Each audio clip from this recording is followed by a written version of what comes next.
What is up, everyone? I'm here today with a Two-Rock Bloomfield Drive in front of me, and this thing is sweet. Sounds great and everything, and you might see a couple of bags here, and I'm gonna go over that in a second. But basically, kind of wanted to talk a little bit about what I see inside, what I'm observing, and right kind of off the bat, what I want to do is talk a little bit about the component selection. So this amp was built in 2019, hiding the serial number and stuff like that.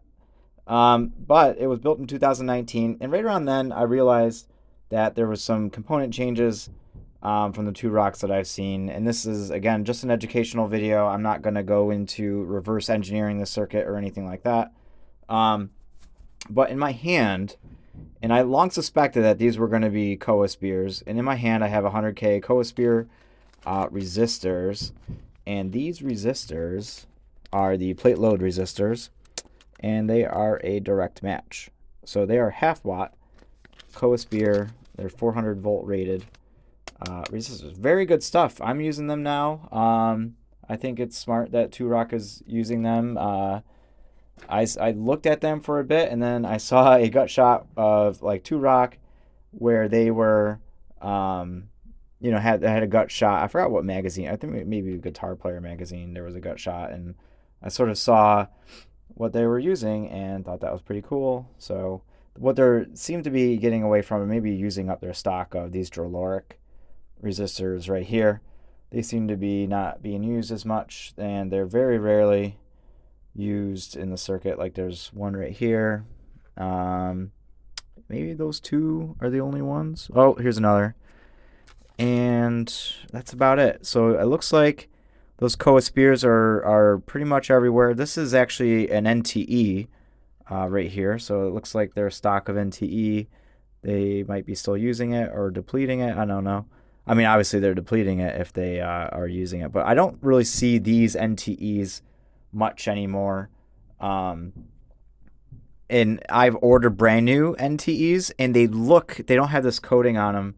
They basically look like, I don't know, they're metal oxide. They actually look a lot more like this coating and such. But it looks like they're also using Nichikan cathode bypass caps. Now, why I have these orange drops in my hand is that these are orange drop 715Ps. And if you watched my Fairfield County build, I suspected that they were using 715 based on the sizing and everything. So as we see over here, there's a 47. Let me focus on a little bit. This cap right here. This is kind of goofy for me to do it like this. But this is a .047. This is a .047. It's a direct match. So that's a 715P. Here is another 715P. This one is the 100 nanofarad, which is going to be this guy right here. Again, holding up the size, construction, everything about it is 715P. So I'm going to say that my assumption, oh, by the way, these phase inverter caps, 715P, but there's 600 volts, not 400 volts, direct match. So I long suspected that Two-Rock was kind of using rebranded 715Ps, and I believe that they are.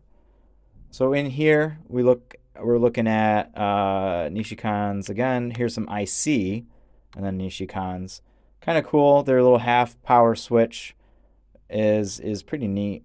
Over here you see Zycon for those resistors as well. I don't know, it's pretty cool. They do have this cap on the standby switch, so that would be a pop suppressing cap. So when you ever turn off your amp, sometimes if they don't have these caps, you'll hear a pop. And this cap gets rid of that pop. Some say it actually helps the switch out quite a bit too. Looks like the lead bypass boards. I'll be honest with you, I don't know too much about high gain amps. But that's kind of cool to at least poke around and look into this thing. This particular amp came in with a bad switch. This deep switch was bad. Luckily, I had the exact same USA-made switch on hand, so I had a very easy time replacing it. Didn't have to source out too many things. I'm trying to think if there's anything else neat here. I'm going to just dismount my phone from the thing.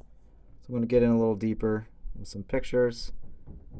This is what we're looking at. Here's the NTE that I was telling you about before, wrapped with that cap. Over here, I believe, let's see, that is a NTE cap as well. It looks like they measured the shielding on it, or the foil shield. It's kind of cool. I believe that on the backside you'll see that it says JB. To my experience, this is sort of like a John Mayer SIG. Another thing I'm observing is that they're using 0.01 coupling caps instead of 0.02 on like the John Mayer SIG and a couple others. So here's some interesting. Sometimes you'll see these 1 meg resistors as metal film. You'll see them like in the military Dale Precision, like those. But these are just carbon film. Nothing too crazy. You see that like this pot was measured high. This one must be plus 15, I'm guessing. And then L for low on that pot. So basically they're manipulating the pot values to get a certain voicing, probably consistent with their lead model that they were testing. So really, I mean, I always learn something when I poke around an amp. One big takeaway here is that a lot of these wires are solid core. So this is my first Two-Rock to really poke around into and learn. Again, I had to replace a switch for a local gentleman.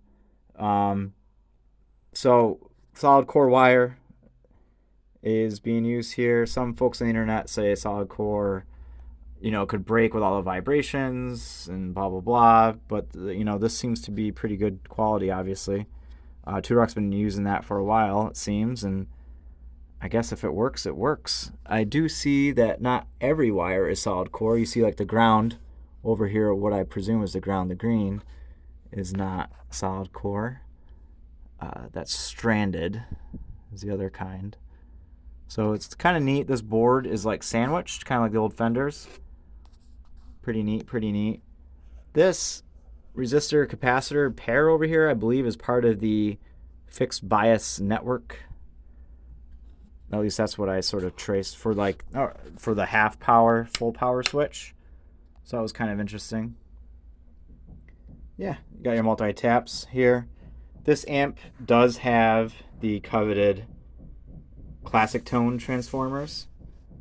So that's pretty cool. I think that's a great selling point if ever this amp was to be resold in the future, is that it has those transformers.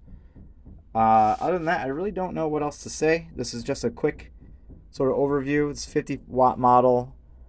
Talk about the component selection inside, the wire, basically kind of what's going on here. And I hope you learned something. So if you did, give it a thumbs up, subscribe, and I'll see you next time.